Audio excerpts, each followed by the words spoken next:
No. That was the last thing I remember.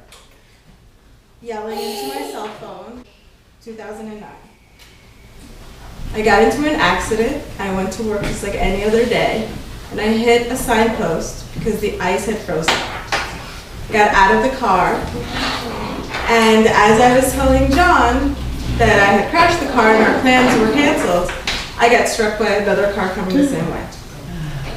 I woke up to people screaming, "Is she dead?" And it took me a really long time to open my eyes because I didn't want to see what state I was in because I could not feel my body. I walked away from the accident, just a hematoma and a couple of broken teeth. And I went through survivor's remorse. Why did I walk away? Why was I special? Wasn't doing anything special. I was a professional pet sitter, walking dogs. There was something. I said, okay. Then the itching started. We had no car. We had all these medical bills. I had broken teeth. All this stuff started happening. So I started literally scratching my head and scratching my neck and scratching my arm. And the itch just got worse and worse and worse. And even though my family and my husband mounted this massive campaign, I refused to go to the doctor. 7 months later, my grandmother cried and pleaded, and she said, "You have to go see a dermatologist. Your neck is literally turning purple, and I can see you're peeling off your skin. There's no hair around your face." So I grabbed John, and we went to see the dermatologist. He said, "You have scalp psoriasis. It's plain and simple. Here are your 7 prescriptions. One of them is tar shampoo. You will need to apply it before bed, sleep with a shower cap, and that will be the rest of your life." John got mad. He said, "Let's go to the pharmacy. We'll refill this. It's done. We know what it is. We're going to treat it." I said no. I sat in the parking lot and cried. And I cried and cried and cried all night long. Smoked all the cigarettes I had. And then the next morning I said, okay, this is today. What am I going to do? So I sat down, and thank you, Google, thank you, Internet, and thank you, computer. And thank you to the 100 other people who have scalp psoriasis who took the chance and started writing it out. I found people saying, "Carrots saved my life. Eat carrots." I bought carrots. I saw people saying, "Wash with this, not with this. Use this, not this." They were all just products and products and products. So of course, I bought products and products and products. I jumped from one shampoo to the next, trying to avoid all of those prescriptions. But the one thing that kept coming up was, eat vegetables, eat more fruit. I was sitting in my car, and I said, let's do it. I came across in a magazine, an actress wrote a book, and I said, okay, well, let's read a book. So I found The Kind Diet. And I sat down and I read it, and I said, I can do this. I can incorporate this in my life. I wasn't planning on not eating one thing or another. And then I found out I was pregnant. I was really happy. And all of a sudden I said, my body is well enough to carry a baby. I need to maintain that. So Sophia was born, and around Thanksgiving, she was about 6 months old, and it was time to pull out the Gerber food. It was Thanksgiving at a friend's house, and I pulled out the little turkey one because, we were going to do the whole thing. I said, I can't give this to her. It's gray slush. It's just gray, who knows what, and I'm about to give this to my child. We left my friend's house, and I came home and I told John, here's the book. that I've been reading, and I've made this decision. We're buying you Tupperware, we're buying you cookware, because Sophia and I are going to be vegetarian. You do what you want. He was working in restaurants. We ate meat all the time. We had a refrigerator stocked with chicken and pork chops and all that stuff. And he said, okay, whatever you want to do. So I did. Bought the Tupperware, started eating recipes out of the book, started just, vegetables and this and that. Baby loved it. She didn't know any different. His mom said, well, what am I supposed to cook for you? Vegetables. So she'd make me a potato and some rice. And that was dinner. Ooh, you're so weird. Well, yeah, okay. 6 months later, my husband comes home, burping. He goes, I just ate my last hot dog. I'm like, ugh. He goes, no, I'm serious. I read the book. I'm like, when? He's like, I read the book. But I'm gonna see you're vegetarian and I'm gonna raise you vegan. Because I can't do this halfway thing that you do. And I'm like, no way. You're gonna stop eating cheese? You're gonna stop eating pork chops. You're gonna stop eating your T-bone steak. He said, yeah, I got this. He bought grains. We gave away all of the meat. Drove over to his mom's house specifically to give it to her as they would sit down and eat it. We sat and ate our potato with rice. Eventually, I noticed that my hair was back. This new color, my skin. My patches went away. And the scalp psoriasis has not bothered me. Now, by the time that I realized all this, I was pregnant again. And Isabel, from day one, made sure that mommy stayed true to being vegan, that dropped the halfway stuff, the vegetarian. And so she would make me nauseous anytime I thought about John's ceviche. So goodbye shrimp, goodbye fish. And now, 5 years later, there they are, healthy as can be. No medication for either of them. Isabel gets the occasional runny nose, but that's it. They don't have any of mommy's allergies to peanuts or any of that stuff. My immunity is awesome. My cholesterol went from a 293 to a 93. And I am extremely healthy, except for the fact that I have been a vegan for 5 years and have never lost a single pound. I weigh the same as I did with my first pregnancy, and I'm okay with that. I've come to peace with that, and when I lose a pound, I celebrate it like no tomorrow, and when I gain it back, oh well, what can you do? John, on the other hand, lost 85 pounds.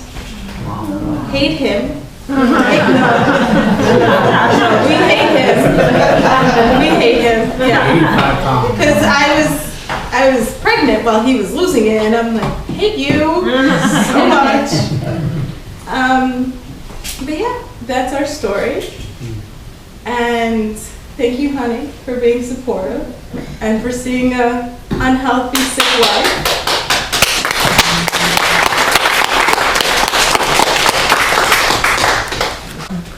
I'd like to introduce my husband, Jonathan Gonzales. All right. Again, welcome everybody. My pre-written speech has been down the toilet after technical difficulties with computers, so going with the heart is going to have to do. My story is already being kind of prefaced by Anna's story. I want to give you a little preface. Before that, I was born in South America, Ecuador, and I'm still very poor, but I was even more poor when I was growing up. I grew up with my grandparents, and our staple diet was always beans, rice, legumes, fresh vegetables and fruits. It was very scarce the times that we could get chicken. We grew them as to sell them. And any livestock was kind of harder to attain on a regular basis. So it was a Christmas, birthdays, maybe a weekend here or there. Grew up all my life very healthy. Never had any issues. Never had any sicknesses. My teeth were always good. I never had a filling. I never had a cavity until today. I still don't have a cavity, knock on wood. But going forward, we moved here, and my plan in this country of abundance, was to be able not to ever have any shortcomings in diet and food. And so I filled my house with the highest quality of meats and cheeses and eggs, and I knew where to find the best class of steak beyond prime and choice. And when this happened to my wife, it was very heart-wrenching to see from one moment to the next that the food that it was costing us so hard and so well earned to get was actually killing us. And the way I found out about it was through more information via the internet and via books. My first book, as Anna said, was The Kind Diet by Alicia Silverstone. It was a very informational book, very complete in terms of what's before the meat and why our body rejects the animal products and the cheese. I could really spend hours talking about the different products and the reason why your body and we as human beings aren't meant to eat animal products. But I would more rather want you to do the research, as you will learn firsthand and as you will understand it in your own perspective. What I can tell you for sure is that Anna's psoriasis went away after starting this plant-based diet. I started working in restaurants for the last 10, 12 years. And my first 6 or 7 years of that was working in different operations with the traditional proteins and animal products. And through learning and getting all the passion of cooking and feeding another bestowed by my grandmother, I got a little bit bored. I felt like there was just so many ways and such process to put so much flavor into a hunk of meat. I figured it ought to be natural that we're going through all these lengths to make it so palatable and so we can enjoy it. And then the feeling afterwards came to me as uncomfortable. And so I started researching, and I decided that after the book, I was just going to do the plant-based. And with that in mind, I said, well, wouldn't it be a wonderful challenge to take my career along the lines of the plant-based lifestyle? So I started working at different venues. Started at Crystal Spoon in Oxford, which worked mainly with vegetables in different sections. Sakara, which I find it very disconcerting that it's here. Sakara is a company that presents food and vegetables for the 1%. It's a membership that costs about $3,000 and is a week per food. And so I got a little bit tired of making this awesome food for the 1%. And what about the people that really need it, that have these afflictions and can't curb it? So I came across Organic Farmer, which was a company put together by a doctor, which is part of the panel of advisors from Dr. Ross. I'm sure everybody knows about Dr. Ross. So this doctor practices in Rybrook, and she treats her clients functionally. So through these contacts is that I got involved with the company, and I started learning more about plant-based diets and what macrobiotic cooking is and what vegan cooking is and what it really means to cook vegan food. Most people do vegan food and they try to use a lot of fillers, or it's called soul food. They try to mimic the food that maybe they miss a barbecue chicken, or they miss some of the burgers and all this comfort food that they used to have before. And now trying to replicate it with vegan is challenging if you're not going to start from scratch and you're going to buy at the store prepackaged meats or things that contain things that you may not necessarily need, that your body may not necessarily break it down. So I was just talking to somebody before about the different foods that our body can take naturally and break down healthy. And it's very simple, and even within the vegetables themselves. What I found is that through my work and through my private clients and through my different vendors, is that if you're eating according to what your blood type suggests, if you have a affliction, so cancer, tuberculosis, things like that, if you're targeting certain foods, they will help you curb these afflictions. Food really heals. And that's really the message that I wish everybody will understand, is that with enough knowledge, and it takes somebody of humble beginnings that doesn't know anything about much, just the intrigueness of finding out and doing the research and getting there. That's the real key, is having the need of knowing more and informing our next generation. And we're, I believe, drowned down by a lot of politics, a lot of commercialism in our food and our diet, that we need to find our own answers, and we need to go back to our basics. We need to go back to South America, living poor and eating healthy food, and that's what it's really all about. And it's hard because we're used to abundance and luxury and quality and what we think is the best. So once that's said, I started working with different companies. Now I work at Trailside Cafe after Organic Farmer and just different companies in between. But at Trailside Cafe, I pretty much have control of the menu. I put everything I like to do in there, and every ingredient on my recipes has a medicinal purpose behind it. Is it going to cure you of cancer? Most likely not. Is it going to help you through the process of your body and what you're going through? Most certainly. Everybody's different. Everybody reacts different to different foods. But if you're putting the right things in your body, it's just a matter of time before it actually clicks and it starts working like a clock in perfect harmony. So for today, I had planned out a small introduction into fermented foods, which I think is the highlight of eating plant-based. Fermented foods are a key for your intestine to work correctly and to be able to flush out heavy oils, heavy metals, and heavy things that are maybe stuck to your gut and through your pipe system. I would like to introduce that whenever we're ready. I have a couple of different ingredients. First, I want to mention a couple of things about fermenting. There's a couple of different techniques, and it's been done for many years. Obviously, with the lack of refrigeration, over harvesting, fermenting was the best technique to preserve and save this food from going to waste. With that said, it's a process that it could take anywhere from a day, 2 days, to up to a year or 2 years. So now there's different infusion and techniques of doing it. I would like to show you two techniques, and I would like to go and get some ingredients from the kitchen and show you just a couple of samples of what it looks like and give you some visuals. So the first example is making the vinegar. That's the key process of fermenting.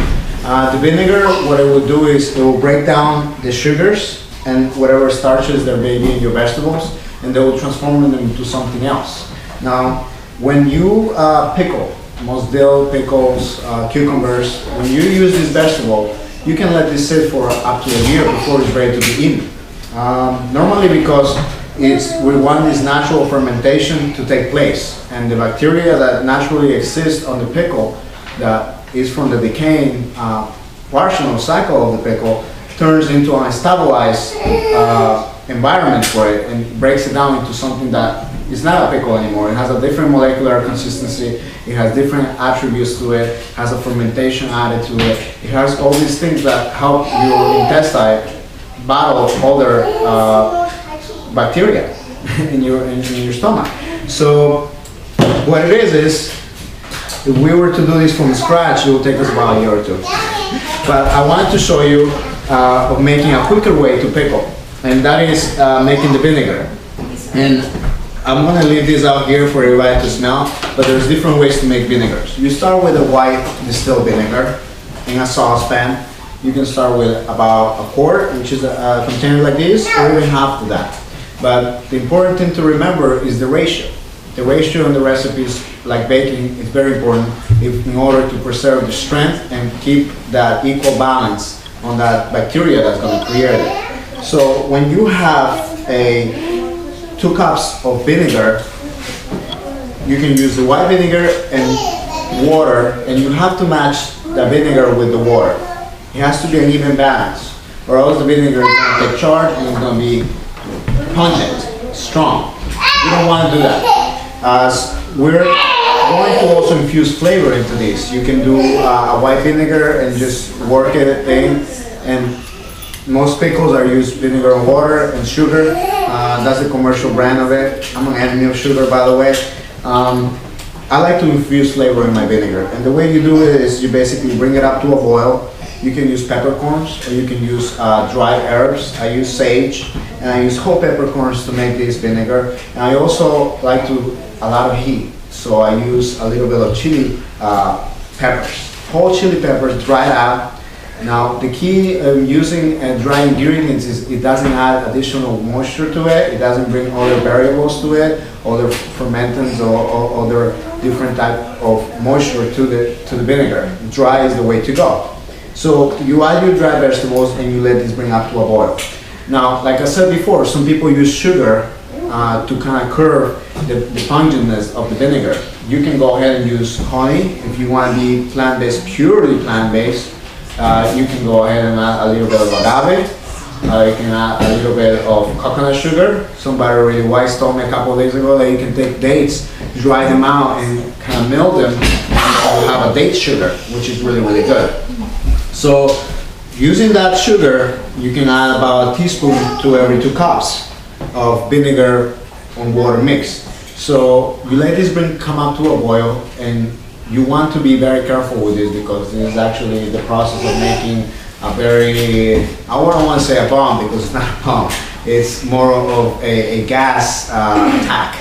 And once this comes into the air, the vinegar, the peppers, especially if you're using hot peppers like this, which is why I didn't want to bring the setup in here, everybody will be crying and sneezing and going out the door. And I really guys want you to enjoy the nutrition, the informational part of this. So you want to do it outside if you can, or if you want to do it by the window, or make sure it's well ventilated and don't let these gases get into your face, into your eyes. It's not only hurt you massively, it's going to make you uncomfortable, but you want to stay away from it.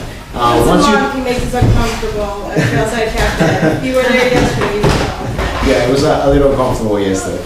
So once this is done, you just let the vinegar cool with the grinds in there. It's just similar to making a tea. And you just let the grinds sit in there until it's completely cool, until the next day.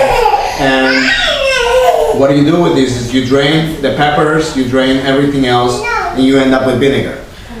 I like to use rich vinegars in a small percentage, and by rich vinegars I mean umeboshi-based vinegar, which is umeboshi plum. It's a natural berry that is Asian of descent, and it really comes in fermented. But the vinegars that come from this berry are very, I would say, luscious. They're very fruity. They're very delicious. They're very sweet. They're not astringent. So what it is I put about a quarter of that umeboshi vinegar in it, the rest of it white vinegar, and the rest water. So when you choose your vinegar, it's up to you. I really wouldn't like to use balsamic because of the aging, and it reduces too thick and it can become something else. You want it to be light in body. So once that's there, this can already be used for pickling anything. So it's a matter of how you choose to pickle. Do you want to wait a couple of years for your pickles to be ready, or do you want to wait a couple of days? Now, the way to pickle for 2 days, the quick pickle method, is to actually cut your vegetables into about a 1/4 inch to a 1/2 inch in thickness and submerge them in the vinegar. Now these pickles are being taken over by the natural decomposition of the vinegar. They're chemically getting cooked per se, And it is important for them to be out in room temperature so they can release their heat, and that heat can lead into fermentation. That fermentation can then become the cucumber on its own. So I will just cover this and leave it for up to 2-3 days out on the counter in a dark place where it's not going to get shaken. And come in, and 2 days later just open it up. You can actually use the vinegar maybe 2 or 3 times, reuse it, and your pickles are going to be fermented and they're going to be pickled. I do this a lot with radishes at work. I have a falafel sandwich that involves these pickled radishes. And the beautiful thing about the radishes is that the way they color, this red color just really, the pigmentation goes through the flesh and you get pink radishes. They're like pink panther radishes, which I think is very cute. It has very good presentability, and they pickle delicious as they absorb the heat and they bring their own level of heat to everything. It's not an overwhelming scorching heat in your palate, it's more like a flavorful, pepperful heat that's really balanced, and that's what you're looking for. So that's really the quick way of pickling. The other way would be to submerge the pickle with the skin on without cutting it into the vinegar, into a jar, and letting it go. When you submerge it, it's going to take longer for the skin of the pickle and the edges to absorb the vinegar and get through and through, which is why it takes about 2 years. But you're going to have a more stronger pickle. You're going to have an aged pickle. Now, with pickling, there is also other techniques, and that is the using of probiotics or other bacteria that are added to the vinegar. So if you want to make this a richer vinegar, or if you want to start a vinegar without any pepper or spices and just basically add fermentation to it and have it done quicker, the quickest cheat sheet to do it is to use miso paste. Now, choosing your miso paste is very important because miso is comprised of a pulp that's been mashed up. Could be soy, could be chickpea, could be a red bean. This itself is a red bean miso. And the process of it involves a koji spore, which is an isolated spore bacterial, sort of like a mushroom spore fungi. And that is normally introduced with brown rice. That's the medium of the spore. And it's mashed together and is led to rest and is led to ferment. Now there's many different types of chickpea misos in the market. And it's very important that you get something that's been fermented for more than a year, because it's going to have more cultures. There's literally small millions of bacterial cultures in here, and with age you get more. To get the best benefit of it, I go for a 2-year oak fermented miso, and I try to stay away from soy miso just because soy inhibits to a disbalance in the estrogen level in women, especially in growing women, and it really is a very trustworthy source nowadays with GMO soy and all the things that we have going on. So I just try to stay away from soy. It's very simple to find a red bean or a suki bean miso, or this one right here is a chickpea miso. This is a 1-year light miso. It's aged, so you can see the difference in colors.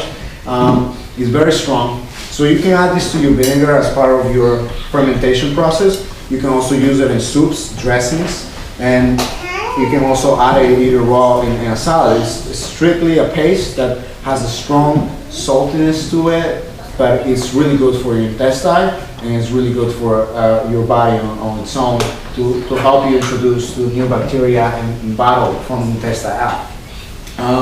So that's pretty much the 2 different ways to pickle. I feel like everybody's taking some notes, so you got a wealth of information. If anybody has any questions about any part of the process of the pickling or fermentation, please just let me know or catch me in the side later. That'd be more than wonderful. I'll put my cards on the table from my cafe if you need any support. I think it's very important that everybody be informed and very well researched about what's coming into our bodies.